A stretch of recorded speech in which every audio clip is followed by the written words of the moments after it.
All right, today's lesson is on implicit differentiation. And the first thing we're going to talk about what is an implicit equation. So explicit first, that's basically all the functions we did in Algebra 1 and Algebra 2. So y equals x squared plus 2x plus 3. We have y as a function in terms of x. We could also, because they are all functions, we could write it with function notation. Function with variable x, 3x plus 2. So implicit, this is getting into conic sections from pre-calculus. So think circles and ellipses. So x squared plus y squared equals 25. So a circle is not a function, and it's not one variable in terms of the other. We're kind of dealing with both of them at the same time. So we will be taking the derivatives of implicit functions today. Okay, here are the steps. I think you guys will like this. It's very, I guess, algebra skills, solve for X kind of thing, which most students like. But what we have to do is take the derivative, and notice out like there's two sides of the equation. You're taking the derivative of each term, but each time you take the derivative of y, you need to include this dy dx, and I'll show you what I mean. If you are taking the derivative of x, that is the same thing as saying dx over dx, which is just 1, so we have no dx left over. But if we are taking the derivative of y, well, that is 1, but we still have nothing cancels out. We have dy dx. So every time you're taking derivative of y, so let's just look at this first term, y squared. So if we take the derivative of y squared, what it is, it's 2y, but we still have dy dx left over. So when you're taking derivatives, we're going to have this dy dx with some of our terms. So then we have to gather all the terms with dy dx on the left side, factor out, and then solve. Okay, so let's do a few examples. Let's start with 4x to the third plus 3y squared equals 6. So basically, we're going to be taking the derivative of each of these terms.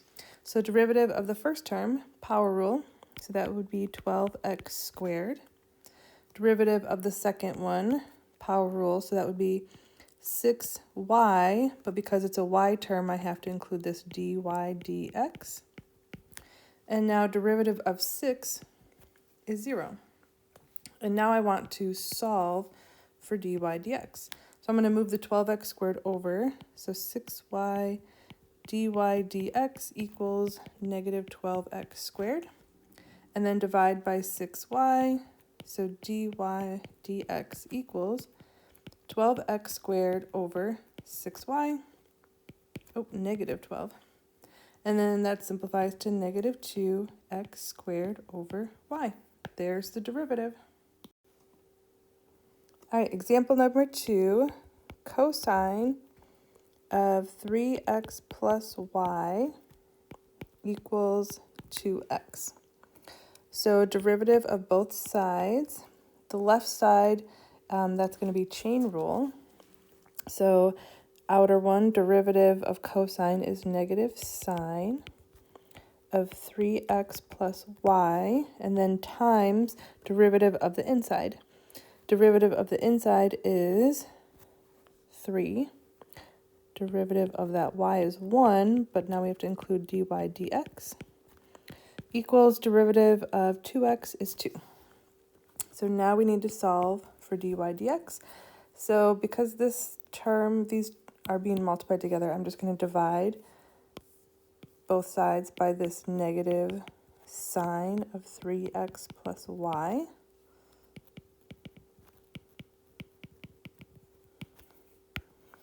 So I will have 3 plus dy dx equals 2 over negative sine 3x plus y.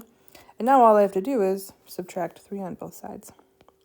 So dy dx equals, I'm going to just bring my negative out in front, 2 over sine of 3x plus y minus 3. Okay, last example. X squared equals 3y cubed plus 5y squared. Okay, derivative of each term. Derivative of x squared is 2x equals, derivative here, power rule, 9y squared dy dx. Here again, power rule, plus 10y dy dx. Now, if two terms have dy dx, I'm going to factor the dy dx out. Out in front like this. So I've got 9y squared plus 10y. Because now I can just divide by this term. So my dy dx derivative is 2x divided by 9y squared plus 10y.